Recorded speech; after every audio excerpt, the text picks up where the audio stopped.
warahmatullahi wabarakatuh. Kami dari kelompok 6 akan mempresentasikan metode pelaksanaan konstruksi gedung lantai 7 yang disusun oleh 1. Saya sendiri, 2. Heriani Nur Indah Puspitasari, 3. Muhammad Iqbal Fahmi, yang keempat Alvin Hasan. Metode pelaksanaan konstruksi adalah suatu rangkaian kegiatan pelaksanaan konstruksi yang mengikuti prosedur yang telah diuji cobakan. Pelaksanaan konstruksi meliputi rangkaian kegiatan dan urutan kegiatan pembangunan yang dipadukan dengan persyaratan kontrak, ketersediaan sumber daya dan kondisi lingkungan seperti cuaca, kondisi tanah, dan lainnya. Pekerjaan pembersihan lahan dan persiapan. Lahan konstruksi harus terlebih dahulu dibersihkan untuk dapat dibangun.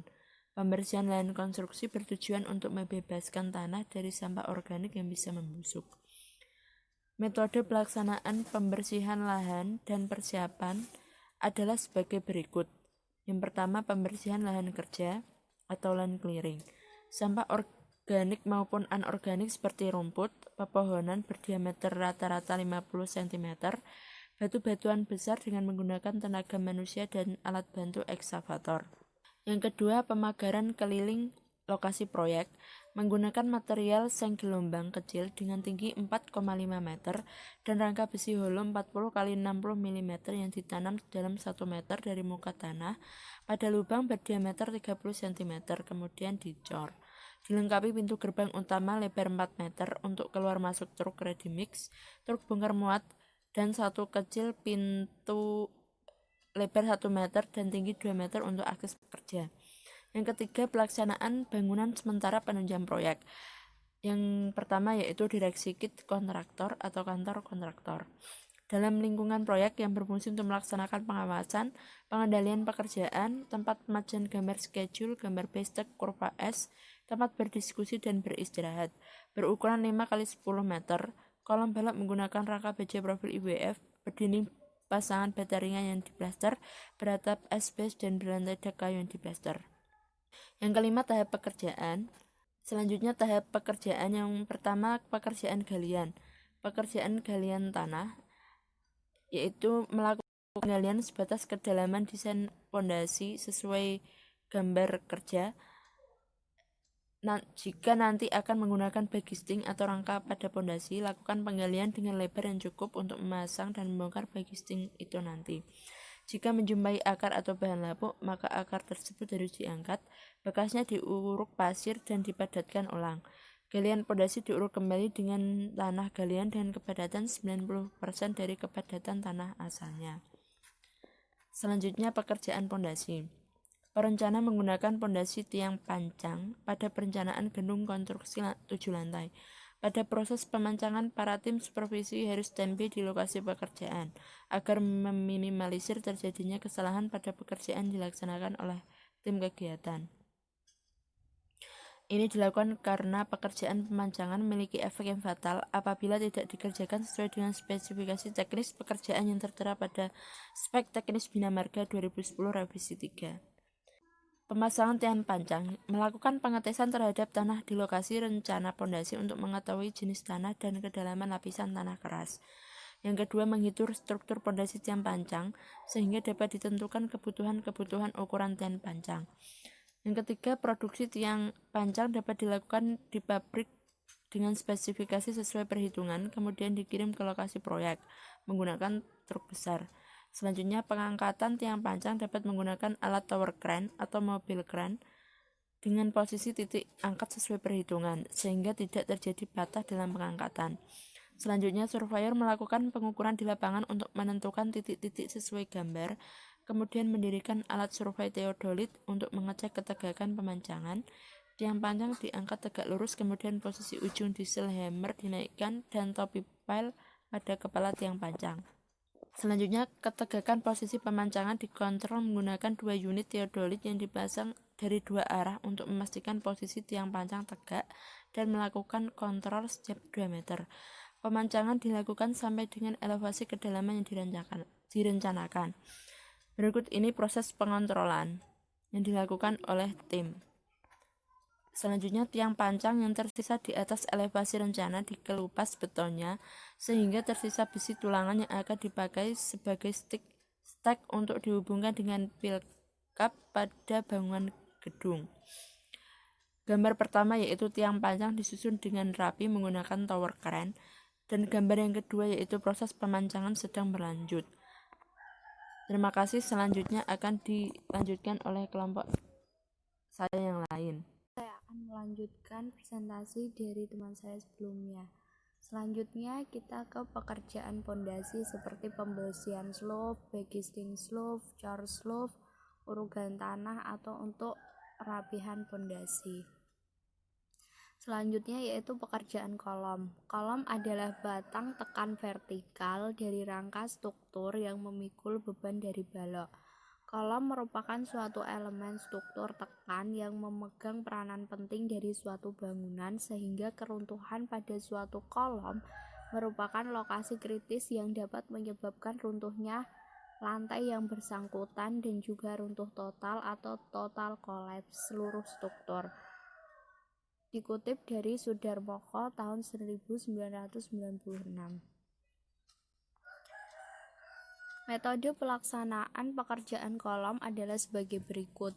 Garis marking kolom menggunakan cara azimut dengan menembak 3 titik yang sudah ditentukan, kemudian diukur menggunakan alat ukur total station atau theodolit, lalu digaris menggunakan benang sipatan dengan meminjam 1 meter dari as kolom.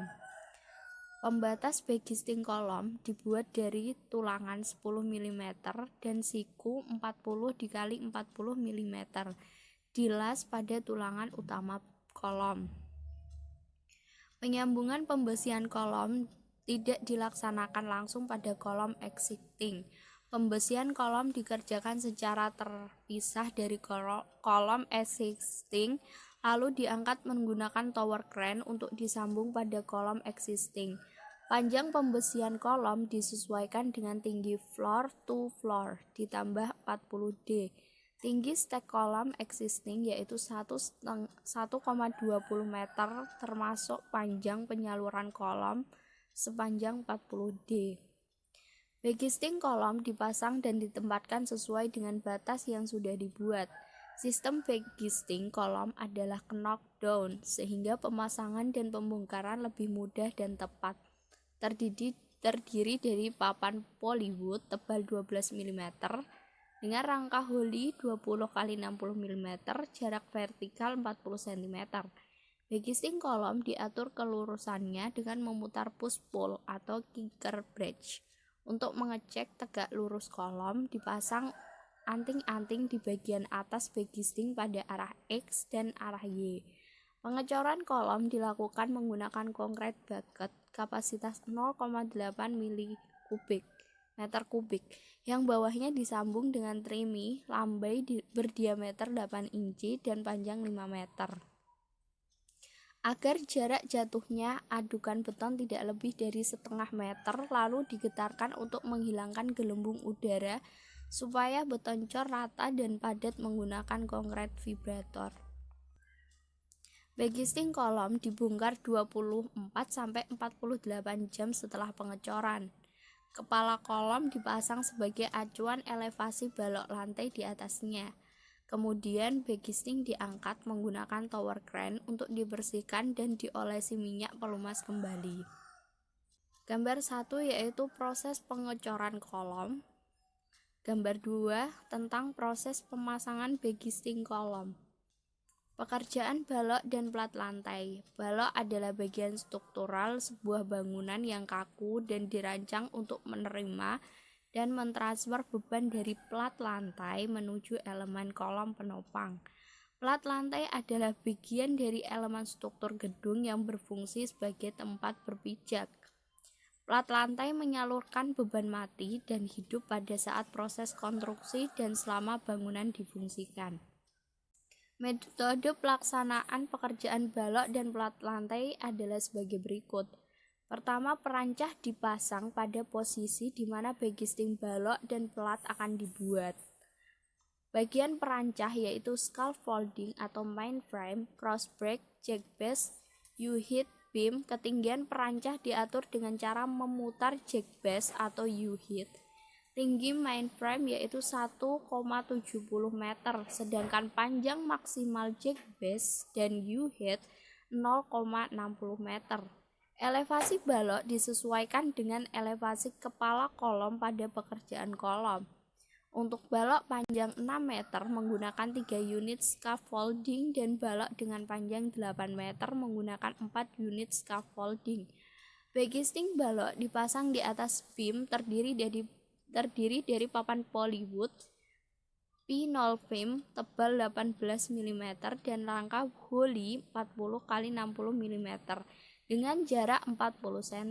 Pada sambungan besi hollow diberi perkuatan dengan memasang satu besi hollow di sebelah sambungan. Ini adalah gambar pemasangan perancah balok dan plat lantai. Tulangan utama dan sengkang balok diinstal di atas backisting panjang penyaluran sambungan antar tulangan utama yaitu 40D yang diganjal dengan beton decking tebal 25 mm.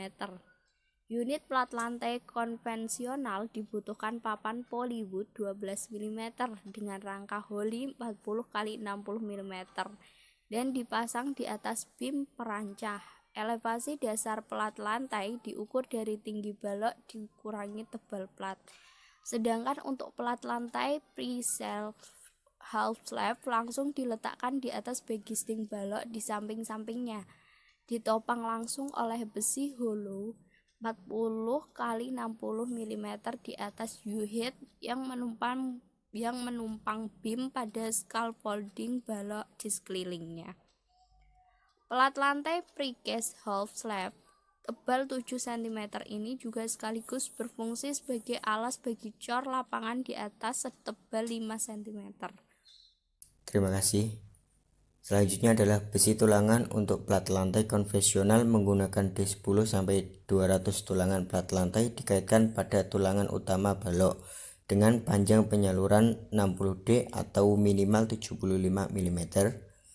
Besi tulangan plat lantai precast half slab menggunakan D10 sampai 200 panjang penyaluran atau stack 60 diameter atau minimal 75 mm untuk dimasukkan ke tulangan balok di sampingnya dan diberi 4 hook untuk pegangan saat diangkat oleh tower crane. Setelah backisting dan penulangan balok dan plat lantai selesai, bersihkan area yang akan dicor dengan tekanan air dari kompresor elektrik. Selanjutnya adalah pengecoran balok dan plat lantai menggunakan konkrit buket dan digetarkan supaya rata dan padat menggunakan konkrit vibrator. Sebelum pengecoran, beton kolom diberi lem beton kalpon supaya beton lama dan baru dapat menyatu dengan baik. Beton plat lantai sebelum pengerasan dihaluskan menggunakan gosokan yang terbuat dari karet. Itu adalah gambar ilustrasi pengecoran balok dan plat lantai, bisa dilihat. Selanjutnya adalah pekerjaan dinding geser atau disebut shear wall. Bangunan tinggi tahan gempa umumnya menggunakan elemen-elemen struktur kaku berupa dinding geser untuk menahan kombinasi gaya geser, momen, dan gaya aksial yang timbul akibat beban gempa. Dengan adanya dinding geser yang kaku pada bangunan, sebagian besar beban gempa akan direduksi oleh dinding geser tersebut. Selanjutnya adalah fungsi dinding geser, yaitu dinding geser memberikan kekuatan lateral yang diperlukan untuk melawan kekuatan gaya horizontal, mentransfer gaya horizontal ke elemen berikutnya seperti dinding geser lainnya. Apabila suatu bangunan, dalam hal ini gedung, memiliki dinding geser, ukuran kolom di gedung tersebut bisa lebih kecil. Selanjutnya yaitu adalah metode pelaksanaan pekerjaan dinding geser adalah sebagai berikut. Yang pertama, garis marking dinding geser diukur menggunakan total station lalu digaris menggunakan benang sipatan. Yang kedua, pembatas backisting dinding geser terbuat dari tulangan ulir 10 mm berbentuk T dengan panjang 10 cm dilas pada tulangan utama dinding geser. Yang ketiga, penyambungan tulangan dinding geser tidak dilaksanakan langsung pada tulangan existing. Penulangan dinding geser dikerjakan secara terpisah dari tulangan dinding geser existing lalu diangkat menggunakan tower crane untuk disambung ke tulangan existing. Panjang tulangan dinding geser disesuaikan dengan tinggi floor to floor ditambah 40 D. Tinggi stick dinding geser yaitu 1,2 meter termasuk panjang penyaluran kolom sepanjang 40 D. Selanjutnya adalah sepanjang penyaluran sambungan tulangan dinding geser diberikan perkuatan dengan sengkang D10 sampai 100 dengan panjang hook sepanjang 60 D. Pada sisi dinding geser yang akan ditumpui tulangan balok bordes tangga diberi styrofoam agar tidak kemasukan beton cor. Backing dinding geser dipasang dan ditempatkan sesuai dengan batas yang sudah dibuat, terdiri dari papan polywood tebal 12 mm dengan rangka hollow vertikal 60 x 40 mm berjarak 40 cm. Panel-panel backing diikat menggunakan T-rod pada kedua sisi supaya panel kuat menerima beban beton cor. T-rod dipasang menembus backing dengan cara dimasukkan ke dalam pipa PVC berukuran diameter 12 mm dan panjang sama dengan tebal dinding geser. Selanjutnya, backing dinding geser diatur kelurusannya dengan memutar push-pull brush atau kickers brace untuk mengecek tegak lurus dinding geser. Dipasang unting-unting di bagian atas backing pada arah X dan arah Y. Pengecoran dinding geser dilakukan menggunakan konkret Brooks kapasitas 0,8 meter kubik yang terhubung dengan tremi lambai diameter 10 cm sepanjang 3 meter dan dikedarkan untuk menghilangkan gelembung udara pada beton. Backing dinding geser dibongkar 24 sampai 48 jam setelah pengecoran. Kemudian diangkat dengan tower crane untuk dibersihkan dan diolesi minyak pelumas kembali. Itu adalah ilusi gambar tulangan pada dinding geser dan ilusi pengecoran dinding geser bisa dilihat pada gambar. Selanjutnya adalah pekerjaan tangga. Konstruksi tangga adalah bagian dari bangunan yang berfungsi sebagai alat penghubung dari tingkat-tingkatan lantai bangunan. Bagian-bagian tangga meliputi 1. Yang pertama adalah ibu tangga atau string, merupakan konstruksi utama tangga yang anak tangga dan dapat merupakan bagian yang terpisah ataupun menyatu dengan konstruksi bangunan. Yang kedua, anak tangga atau disebut risel vertikal dan horizontal, merupakan bagian tempat kaki berpijak. Yang ketiga, pegangan tangga, railing, sering disebut juga handrail. Bagian ini berfungsi sebagai tumpuan tangan saat menggunakan tangga. Selanjutnya, pagar tangga, bagian yang menghubungkan ibu tangga dengan railing dan juga berfungsi sebagai pagar pengaman. Selanjutnya adalah bordes, merupakan tempat beristirahat saat menaiki tangga, biasanya berupa plat dasar. Terima kasih. Metode pelaksanaan pekerjaan precast tangga adalah sebagai berikut. Pertama, pemasangan peranca atau scaffolding balok untuk menumpuk bordes. Yang kedua, ada pembesian balok bordes sebagai tumpuan tangga menggunakan tulangan D19. Yang ketiga, ada pembesian pelat tangga menggunakan tulangan diameter 13 mm sesuai dengan shop drawing. Yang keempat, ada backing tangga dipasang dengan backing khusus yang sudah disiapkan. Kemudian ada pengecoran tangga menggunakan concrete bucket dan kemudian beton diratakan. Kemudian ada pemasangan precast tangga sesuai dengan shop drawing. Pada ujung-ujung precast tangga yang sudah jadi terdapat lubang-lubang yang nantinya untuk dimasuki tulangan stek dari balok lalu disatukan dengan cara dilas dan dicor. Itu ada gambar ilustrasi tentang precast tangga. Kemudian ada pekerjaan kusen. Pintu ukuran 180 x 210 cm, 80 x 210 cm, 70 x 210 cm. Pintu PVC kamar mandi ukuran 60 kali 200 cm. Railing besi hollow 20 kali 30 mm. Yang pertama ada grounding, yaitu untuk mendapatkan sambungan atau join yang rapat. Kemudian untuk mendapatkan ukuran sesuai gambar. Yang kedua ada welding, yaitu setelah ukuran tepat dengan posisi 90 lakukan las titik. Kemudian ada periksa panjang, lebar, diagonal, dan tegak lurus, lalu beri penguat agar tidak berubah. Kemudian welding penuh dalam dan luar. Yang ketiga ada quality control, yaitu periksa sesuai dengan gambar. Jika lulus maka dilanjutkan ke tahap berikutnya. Jika tidak dapat proses ulang atau diperbaiki sampai mendapatkan hasil yang diinginkan.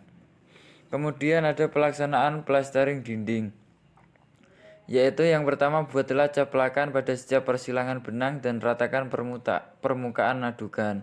Yang kedua adalah buatlah caplakan pada setiap persilangan benang dengan sendok semen sampai mencapai ketebalan yang diinginkan. Yang ketiga ada pada pertemuan dua dinding di sisi dalam, buatlah salah satu kelabangan mepet dengan siku dalam pada dinding dan berkaitan jarak 5 cm untuk kelabangan dinding berikutnya. Yang keempat, sebelum melaksanakan plesteran, cek kelembapan pada dinding yang akan diplaster dan jika diperlukan siram lagi dinding dengan air bersih. Kemudian ada pekerjaan plafon. Dalam proyek ini plafon yang digunakan ada dua jenis, yaitu plafon gypsum dan plafon beton expose. Plafon gypsum digunakan pada bangunan pos, jaga, gedung, kantor, dan storage. Sedangkan untuk plafon beton expose digunakan pada bangunan mekanikal dan elektrikal. Kemudian ada pekerjaan instalasi air. Yang dimaksud dengan instalasi air bersih yaitu sarana pipa untuk menyalurkan air bersih dari sumber air pump dibual ke bak penampung lalu didistribusikan ke roof tank dan disebarkan ke titik-titik pemakaian. Dan hal-hal yang perlu diperhatikan yaitu yang pertama, ukuran kapasitas pompa distribusi harus sesuai keperluan. Yang kedua, ada penyambungan pipa harus sesuai ketentuan dan pemasangan valve pipa sesuai dengan ukuran dan jenis kegunaannya. Kemudian ada pekerjaan instalasi listrik, yaitu box panel 6 grup dan MCB 10 ampere, lampu downlight LED 8 watt, dan lampu TL 2 x 40 watt. Instalasi titik lampu dan stop kontak, saklar tunggal, ganda, dan triple. Stop kontak 1 phase dan 3 phase. Kemudian ada fire fighting. Gambaran umum pada umumnya sistem pemadam api di dalam gedung dapat diklasifikasikan sistem proteksi kebakaran untuk memperingatkan penghuni bahwa telah terjadi kebakaran. Smoke detector dan heat detector untuk mendeteksi kebakaran sebelum kebakaran meluas. Kemudian ada standar aturan dan regulasi. Yang pertama yaitu National Fire Protection Association (NFPA). Yang kedua ada Dinas Pemadam Kebakaran DPK DKI Jakarta. Yang ketiga ada American National Standard Institute yaitu ANSI. Yang keempat ada Peraturan Plumbing Indonesia. Komponen-komponen sistem fire fighting yang pertama ada pompa hidran pilar, sistem AC connection, injure hidden box, instalasi sprinkler head, instalasi pemipaan menggunakan pipa black steel medium kelas 3. Kemudian ada pekerjaan kuda-kuda dan atap. Pekerjaan konstruksi rangka atap harus dari bahan material yang bermutu baik. Untuk mendapatkan hasil yang baik sesuai dengan petunjuk direksi pengawas. Rangka atap baja ringan. Atap metal longspan zirconium tebal 0,35 mm. Rabung genteng metal list plank GRC. Ketentuan dalam melaksanakan pekerjaan seperti yang dijelaskan adalah sebagai berikut. Yang pertama, bahan atap yang dipakai adalah atap genteng metal roof dan non metal roof dengan kualitas SNI atau sesuai petunjuk direksi pelaksana. Yang kedua ada untuk rangka atap menggunakan kayu kelas 11 sesuai dengan syarat-syarat. Yang ketiga ada balok gording menggunakan kayu kelas 11. Kemudian ada instalasi air bersih. yaitu pipa PVC AW 1/2 air bersih, pipa PVC AW 3/4 air bersih. Yang pertama, siapkan gambar kerja, izin kerja, dan perkiraan volume pekerjaannya. Yang kedua, ada penyambungan pipa dengan sistem ulir, terlebih dahulu dilapisi dengan red lead semen. Kemudian ada pemasangan pipa horizontal maupun vertikal, harus diperkuat dengan penggantung atau hanger untuk pipa horizontal dan dijangkar acor untuk pipa vertikal. Semua ujung pipa terakhir yang tidak dilanjutkan harus ditutup dengan dop atau plug. Kemudian sebelum dan sesudah pemasangan pipa-pipa aksesoris, terutama bagian dalam, harus dijaga tetap bersih dan diperiksa lagi atas kerusakan dan keretak-retakan. Kemudian setelah semua jaringan terpasang, dilakukan pengetesan aliran air pipa. Kemudian ada instalasi air kotor, yaitu menggunakan pipa PVC AW2 air bekas lavatory, pipa PVC AW3 air bekas dan air hujan, pipa PVC AW4 air kotor. Yaitu pertama, pemasangan atau peletakan dan dimensi pipa-pipa yang harus dipasang harus sesuai dengan gambar kerja. Yang kedua, pada waktu pemasangan pipa harus diperhatikan benar-benar kedudukannya betul-betul tepat, serta pada nail yang benar dan dasar pipa-pipa harus terletak rata. Yang ketiga, apabila menurut gambar kerja dasar pipa harus diberi ruang urugan, maka urugan tersebut harus dilaksanakan sesuai elevasi rencana. Yang keempat, untuk penanaman pipa di bawah lantai jalan lingkungan harus diberi pelindung di sepanjang jalur pipa agar aman dari kerusakan. Kemudian ada sambungan pipa PVC 2 ke atas digunakan rubber ring joint sedang yang berdiameter kurang dari 2 digunakan solvent semen. Kemudian semua pipa tegak lurus harus dijangkar kuat pada tiap-tiap lantai. Untuk pipa mendatar harus disupport dengan jarak maksimum tertentu, misal 2 meter dengan kemiringan tertentu. Kemudian di sekeliling pipa yang tertanam di dinding harus diisi adukan pasir semen dengan ketebalan tertentu dari permukaan dinding di luar pipa. Setelah semua jaringan terpasang, dilakukan pengetesan air pipa. Sekian dan terima kasih. Assalamualaikum warahmatullahi wabarakatuh.